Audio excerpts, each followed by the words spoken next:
Nous sommes en direct avec le porte-parole de Jean-Luc Mélenchon, Alexis Corbière. Bonsoir, merci d'être avec nous. Après avoir vu ces deux premiers débats, est-ce que vous vous dites que votre candidat aurait été bien là, le 8e par exemple? Non, mais parce que la primaire à laquelle on assiste, c'est une primaire de l'amnésie et de l'amnistie. C'est-à-dire que, et ça a été dit clairement, je crois que c'est par Monsieur Hamon, puis par Monsieur Valls, je crois, à votre antenne après, il n'y avait pas Monsieur Hollande, donc ça permet de ne pas parler du bilan. On peut tourner la page, a-t-il été dit.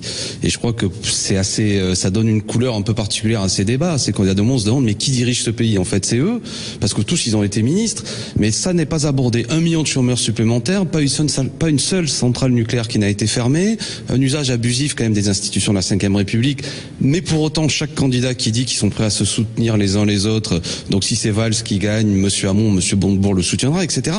Bon, nous on peut pas se reconnaître dans cette démarche. La France insoumise, le mouvement de Jean-Luc Mélenchon s'adresse à l'ensemble des Français, bien au-delà, bien entendu, de ceux qui s'intéressent encore au débat parce que entre Manuel Valls, socialistes. il a été interpellé sur le bilan du quinquennat. Il a été interpellé à plusieurs reprises sur le bilan.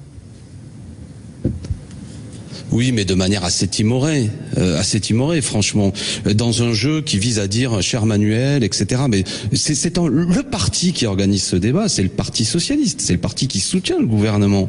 Les députés qui seront en cohérence avec cette démarche sont ceux qui ont soutenu la politique du gouvernement, quel que soit le candidat qui en sortirait. Imaginez que ce soit un candidat qui dise retrait de la loi El Khomri, il aura parmi les candidats des élections législatives 250 députés qui ont soutenu la loi El Khomri. Il aura Madame El Khomri, par exemple, candidate aux élections législatives.